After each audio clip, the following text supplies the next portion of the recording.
Who is the strongest Pokemon protagonist in the entire franchise? It sounds simple enough until you remember what a Pokemon protagonist is. A blank canvas, which means their power level can look completely different depending on how you played. One version barely defeats the champion with an underleveled team. Another finishes the game with a box full of legendaries and whatever cosmic entity the region happened to be experimenting with that generation. If we allow all of that, the newer protagonists would naturally end up looking stronger. Not necessarily because of what they endure in the story, but because the games themselves have grown larger, added more encounters, more ways to stack absurd teams. And that's boring. So before we rank anyone, we have to start trimming things down. Levels don't count. They're a gameplay system, not a narrative statement. Optional legendary hunting, mirage spots, all of that goes. Only the events that must happen for the story to move forward. The villains they are guaranteed to defeat. The catastrophes they are forced to stop. The legendary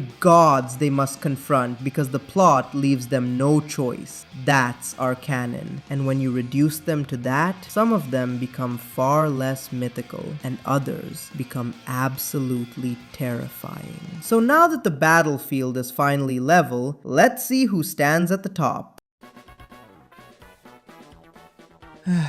I became a PokeTuber to talk about peaceful topics without anyone canceling me. Why am I doing this to myself? Yep, the hero of Emerald is for me the trainer with the weakest feats to back it up. He defeated the gym leaders, the Elite Four, and the champion of his region like the others, but it goes without saying that those achievements for this topic are like graduating from elementary school to become an astronaut. Speaking of which, in both the Delta episode and the Emerald Apocalypse, it's Rayquaza who comes down to save the region. You don't even have to battle it to make it descend. That's right, the battle with Rayquaza is optional, not to mention catching it, which is almost unnatural. It takes away the thrill of the league, and to top it off, you can't use it on the battle frontier, so canonically speaking, it wouldn't be very likely to happen. If you think about it with a cold mind, one could even consider that Brendan's existence had no influence whatsoever on saving the world. Even when he defeats the antagonists, they simply ignore him and end up achieving their goal and summoning the legendaries anyway. Once again, everything is fixed by our Lord Rayquaza. And by the way, the event in the game makes it seem as if it decided to save us because we asked it to, but that's just not the case. Rayquaza's role in the damn Pokemon world is to stop those two and restore the balance if it's compromised, so it would have surely arrived even if we hadn't visited its tower. Had they said so, it would have spared me a hard time with the bike. If we analyze the whole thing more carefully, even his champion battle is the one that raises the most questions, as it's against a newly promoted gym leader with a lack of experience in the job and a monotype. However, we are talking about Emerald, and the battle frontier could have been the ultimate redemption of these characters. Being a place that gathers elite trainers from around the world, its brains tend to be considered a bit above the champions, so if he had defeated all of them and overcame that challenge, it would be an amazing feat that would make him move up many places. Unfortunately, this is part of that kind of optional challenges that I told you we cannot assume as canon. The only certain thing is that as champion, he would be invited to attend, and the most logical step is to think that he would get to participate. But completing the battle frontier doesn't trigger any major event in the game, so it's not canon. For such big words as the strongest protagonist, his resume simply doesn't make the cut. Of course, here is the big problem of this video. We've been talking about the Brendan from Emerald, not the one from Ruby, Sapphire, and the remakes, which I'll keep to myself for now. But if just this first place it's enough to get death threats, wait for the next one, because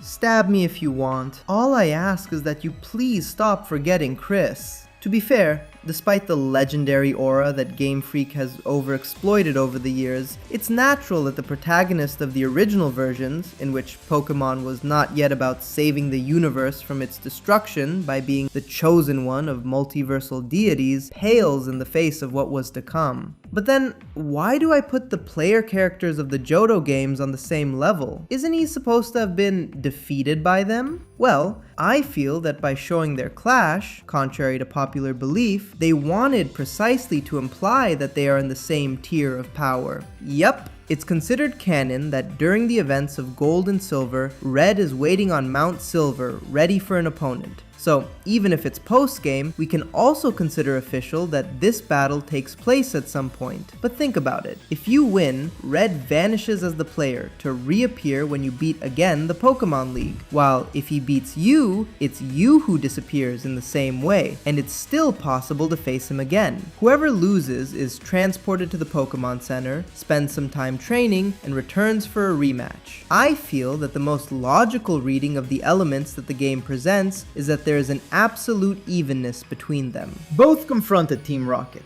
and while it's true that one was at its peak and the other in its decline, it seems obvious that both could have taken the place of the other without any problems. Even when it comes to legendaries, things are evenly matched. The encounter with Lugia or Ho-Oh is mandatory in the remakes, but catching them is not. In the same way, Red earning the right to access the unknown dungeon by defeating the Elite Four is a canonical fact. So we can also consider canon his encounter with Mewtwo, but not its catch, or even victory. The status of legendary trainer that the series has given them, and the experience they show by being the only ones to conquer at least 2 different regions, would give them extra points over poor Brendan. But when it comes to feats and exploits, both would be easily outmatched by future chosen ones. Unless obviously we were to think that the 2nd gen protagonist has the event Arceus from Heart Gold and is consequently the most powerful trainer in the whole video. But let's not go too far overboard. This event can only be triggered with an Arceus from Mystery Gift or by trading one caught in the Hall of Origin. In other words, one from an event that wasn't even legal at any time. But if you really want to think about it, Ethan and Lyra would have not only Arceus, but another of the Creation Trio's Pokemon born there. Though I warn you,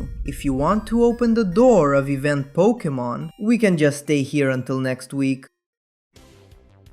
Looking at it in cold blood, he has a few points in his favor compared to his mentor. In the post-game, he even faces Red himself, as well as Green and Blue, the original monster trio. Can we consider his wins against them as canon, and as such put him directly above them on the power scale? Well, everyone can draw their own conclusions, but I would say no. Green, besides hitting on the player when we find her looking for Mewtwo, speaks. That makes me think that she's not really the silent protagonist of LeafGreen, but a different character modeled after her for an alternative universe. But even if Red remains as laconic as ever, given that in the game we are the ones who live his events, it wouldn't make any sense for him to be the protagonist, though the games in general are kinda confusing in that aspect. So technically, the feats of this character would be the same as the original, but with Mega Evolution available. So if we're being fair, he should be a little above him.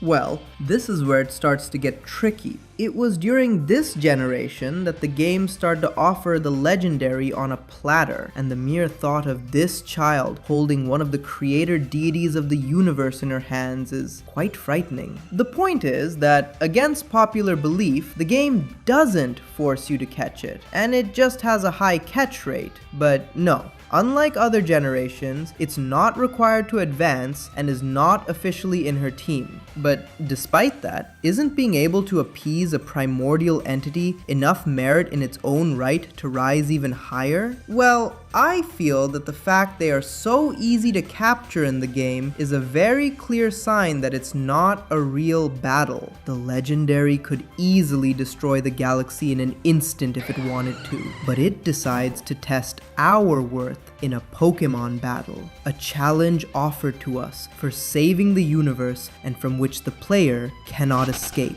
Wait, you can? Is it an option to run away from this battle? What's wrong with them? To sum things up, it's a confirmed fact that Dawn had to face Dialga, Palkia, or Giratina, depending on the version, but the details are left completely open to interpretation. Perhaps the legendary allowed itself to be caught because the trainer proved to it that she was worthy of admiration. Maybe it gave her a chance to do it, but she escaped after being overwhelmed by the whole situation. Perhaps she defeated it not on its creator god aspect, but in the limited setting of a Pokemon battle. Many questions would not arise in later generations where catching the legendary is mandatory, and consequently, they are canonically in the team of the protagonist without any possible discussion. Yeah, all of you are going to tell me that she beat Cynthia in the league, blah blah blah. And although it's indeed one of the most challenging battles in terms of gameplay, canonically, there is nothing that makes her different from the rest of the champions that all the protagonists defeat at the end of their story. She's not even the only one who has beaten her. Like Brendan's case, it's not confirmed that Dawn completed the Battle Frontier in Platinum, and of course, the battle with Arceus is not even canon, as it was never directly accessible, so it could even be considered beta content, until of course the release of the remakes that open the door for it to happen, but don't confirm it. Entering the major leagues, we find...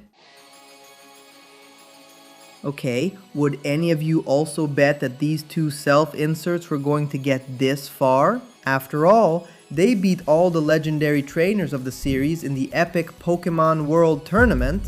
Ew. At least unlike the previous battles, this time it's not possible to escape from black or white Kyurem. It's an all-out fight in which the beast doesn't even let you catch it. So we can accept that they managed to stop a monster of its category, the actual shadow of the original dragon, without help and with it not suppressing its power in any way. But how powerful is this version of Kyurem? Well, contrary to popular belief, we see how it absorbs one of its former parts in an extremely unnatural and forced way with the technology of Team Plasma, which would result in a being aberrantly strong but unstable and with problems controlling its body, limiting it in battle and causing it to be not so far away from the power of its separate parts. It's certainly light years away from what was once called the original dragon, if this concept was really a Pokemon at all, but to this feat must be added how, immediately afterward, exhausted by the battle against the monster, and without resting, they managed to defeat the most delirious and violent version of Ghetsis. Something quite impressive if we consider this character at a higher level than the champion. Unfortunately, unlike the hero of truth, Nate never canonically caught a legendary capable of destroying the world, which would heavily limit his progress in the ranking. Mega Evolution once again becomes the core of the story, and this protagonist pushes his mastery of it to the limit. The rogue Megas are portrayed as a very real threat, a level of danger far beyond the official battles where the average protagonist usually steamrolls everything. And this French kid passes the test with flying colors, and with legendary drip. But speaking of legendary, there lies his limitation once again. In the climax, we fight side by side with Mega Zygarde Complete to stop Ange, a threat whose true scale is never fully shown in the games. Unfortunately for him, Zygarde does not become part of his team during the main story. Its capture happens later, in the post-game, after a lot of farming. Paxton is perhaps one of the protagonists who shows the most raw talent and battlefield mastery, exposing himself to real danger, and facing threats as varied as the different manifestations of the rogue Megas. But once again, I tend to think Zygarde would not be canonically part of his team, which leaves him without legendaries on his side, fading slightly compared to what's about to come.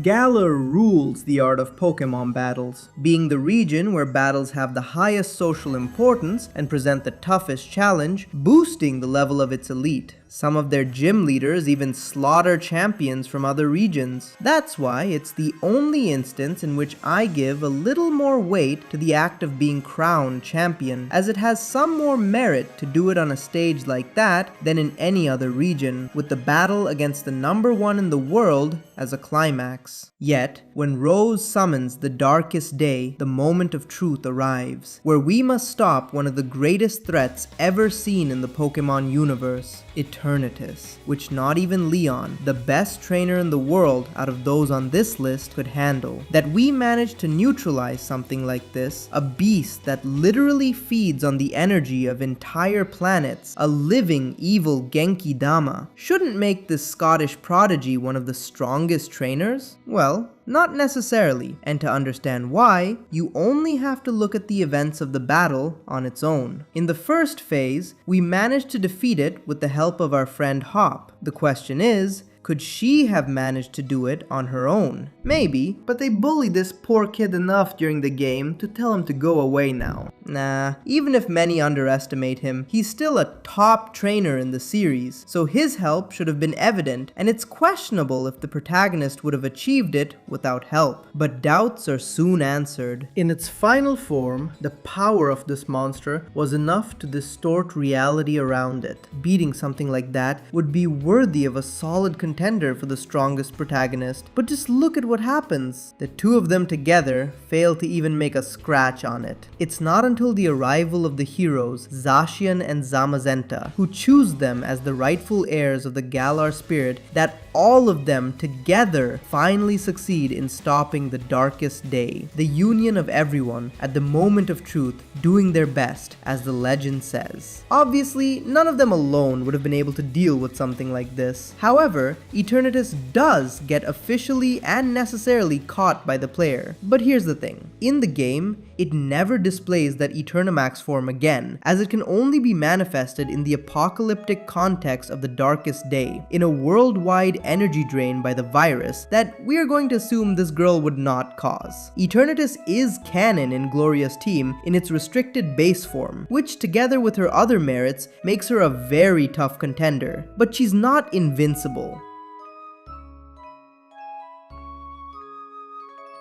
Sure, the contrast between leaders makes it seem like a weird sorting order, but let me explain. These two would be really close. But if I had to bet, I would put my money on the Andalusian girl 6 out of 10 times. They both have a legendary, so the clash would be terrible. Eternatus, the devourer of worlds, and Koraidon, who dies if it doesn't eat a sandwich every 3 minutes. Nah, actually. And according to multiple sources, these two can also cause an unbelievable amount of destruction. And even though we have to take a cautious approach to their data, as they are paradoxes, this time they can actually reach their apex build form alongside the protagonist. The difference would be in the rest of the merits that both had to face. And although the champion of Galar had to beat the number 1 to get her title, Juliana would have to defeat nothing less than an AI, the Paradise Protection Protocol, an artificial intelligence with a team consisting of a delirious elite from a future and past that don't exist. Someone like that can be considered without hesitation as the series' most powerful trainer, if you can call them that, and once again, outside of the ones in this rank. Yeah, we have seen some trainers with legendaries and even species that could match a paradox, but never a complete team of beings that transcend the maximum power of their world and that also had advantageous conditions in their favor. The very nature of the opponent as an artificial intelligence takes in all of Juliana's data, her combat patterns, strategies, preferences, flaws, and weaknesses. The chance of beating it was 0%, and yet she still managed to do it. If we were to view the battles as chess games, the Galar heroes would have beaten the world champion, while the Paldea protagonists would have beaten an artificial intelligence from the future. The first is a feat, the second, a miracle that defies all logic. In the second half of the battle, the legendary is there doing mostly power of friendship stuff, but in what for me is the real challenge, the main team formed by Paradox Pokémon, we find an amazing and incomprehensible achievement by these protagonists. I think that at this point of the video, we can start to assume the default achievements. Rivals, gym leaders, the Pokemon League, etc. So let's get to the point. Finally, it's time for the first protagonist who not only calms the legendary, like the previous trainers, but also catches it, and as a result, canonically has a natural force such as Xerneas and Yveltal in her team. How strong is she if we consider this fact? Well, if this were Pokemon Showdown, she wouldn't be the most friendly opponent. But if we are talking about the canon, Yveltal is considerably scarier. This bizarre being can absorb the life energy of everything around it, both to extend its own lifespan and to become more powerful. Maybe it could even share that power with her, and we could have a pair of immortal Pokemon and trainer of immeasurable strength in front of us. But that's only speculation. Just the abilities we've seen the destruction Pokemon display, like its potential to devour life wherever it goes, would give this simp a weapon as powerful as Eternamax Eternatus. And it's not like this girl is a bloodthirsty psychopath who would exploit that power, but technically, by stealing the lives of progressively larger areas, it could end up becoming a threat on a planetary level. One would expect that Zygarde would try to interfere to stop it, but it's canon that she also has a Master Ball, so that would end badly. On top of that, we are ignoring that she's one of the few characters that have access to Mega Evolution, just like the latest and most powerful version of May and Brendan in the remakes, who would reach a similar level of power. Besides stopping the legendary in its terrifying primal form, it's the Delta episode that skyrockets their hypothetical power level. But since it's technically a post-game, what do we make of this epilogue? Well, as I pointed out before, given that the meteorite was inevitably heading towards the Earth and the events were going to happen regardless of the player's actions, I would be inclined to consider it canon, as opposed to other events that don't necessarily have to happen. As you know, it's kinda tricky and a very fine line. The thing is, everything here is full of cheats. They're May and Brendan on steroids. They catch Rayquaza, have access to its Mega Evolution, and with its power, they destroy a universal threat like Deoxys, which, out of jokes, is potentially the most frightening enemy of all that have appeared so far in the video, and they stopped it relatively easily. The Hero of Truth was the first trainer in the series to canonically have a legendary in her team, and not just any legendary, but one of the parts of the original dragon, a primordial deity whose power is so unimaginable and beyond comprehension that its empty shell is more powerful than most legendaries, and its parts, which barely keep a tiny fraction of its power, could destroy the world in a blink of an eye. And that's the key. Because regardless of whether you believe in the legend of the Tao Trio, the heroes of the 5th generation have Pokemon capable of destroying the world in their official team, with no room for interpretation. This fact is enough to put them in any discussion, right? Well, that's not their main selling point. Something that we have not been considering significant so far, but in this particular case acquires new value and meaning, are their battles against a trainer. N. What about him? In a ranking full of people who have beaten the best trainers, why should it stand out as a major achievement to beat one like any other? Needless to say, although N is not a protagonist as such, he's not just any trainer either. In his journey to spread Team Plasma's ideology, he defeated every trainer he came across, with one peculiarity. He restricted himself to battling with Pokemon that roamed the area and decided of their own free will to lend him their strength, and after a battle with them, he would let them go free. Why don't people talk more about this? It's crazy! As a general rule, a trainer develops better skills the more time they spend with their team members learning how to use their strengths, cover their weaknesses, and perfect their strategies. N's bond with Pokemon is so extraordinary that as soon as he meets one, he can draw out its full potential. This dude was basically playing a hard lock, catching the first Pokemon of each route route and releasing them after each battle. And the final battle was something so important that he broke his own rules. For the first time, he was facing someone with convictions as real and firm as his own, so he decided to use his ultimate team. With Pokemon that we saw before, evolved in ways that can't be found in the wild. In other words, the greatest Pokemon expert, completely unstoppable even when using wild Pokemon recently caught on a nearby route, trained and prepared himself carefully for this final clash. With his ultimate team crowned by the hero of legends, capable of reducing the world to ashes with its power. And yet, he lost. And not only that, the prodigy who defeated him immediately and without a break also won over Ghetsis. This new opponent is by no means inferior either. His team is built with the most powerful Pokemon in the region, meticulously trained to be killing machines, as hints that he would have defeated N on his own. But things would not go as he expected. In most of the members of this ranking, we have seen trainers surrounded by gods that crush the opponents they come across through sheer brute force. But the ones from this generation, besides using that same brute force, also deal with situations that suggest they are the pinnacle of talent as Pokemon trainers. If we weren't as strict with canonical events, they could climb even higher. For example, some hidden information from the Pokemon World Tournament introduces her literally as the trainer some claim to be the strongest of all. But if we keep our feet on the ground, trying to be strict with just what we see in the games, she's an underrated contender for the title of the best trainer this series has seen.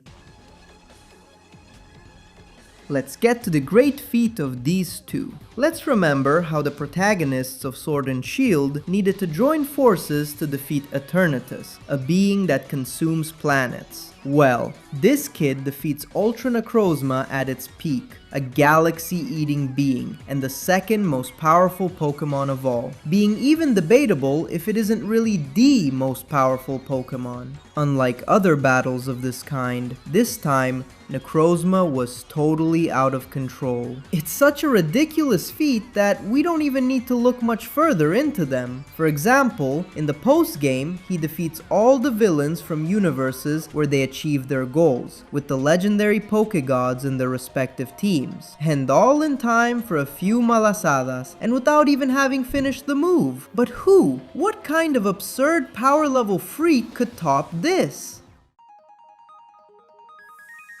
Do I have to explain myself? Who could have guessed that the protagonist who soothed a couple of hysterical Pokemon in the region by throwing bombs at them would end up facing the gods of creation, Dialga and Palkia, in their origin forms, not even in normal battles, but directly with the power of violence. In the battle against Volo, we also make Giratina bite the dust, even though we are exhausted by the traps and tricks of its trainer. And finally, after a lot of farming that I'm honestly not willing to do, we meet with the almighty Arceus, the origin of everything we know as the Pokemon universe. While it's true that with everything you have to do and farm to get to that battle, we could consider it as something arguably canonical, it's no less true that this is the true ending of that story. Like the battle with Red in the second gen. Without this event, the plot is left unfinished. After that, Arceus itself joins the team of this girl. And indeed, the game implies that it's not the all-encompassing truth called Arceus, but a small incarnation of it in a Pokemon form. But please, that's enough. No matter what mental gymnastics we do, no one could ever compete with the girl who survived a showdown against the creation itself.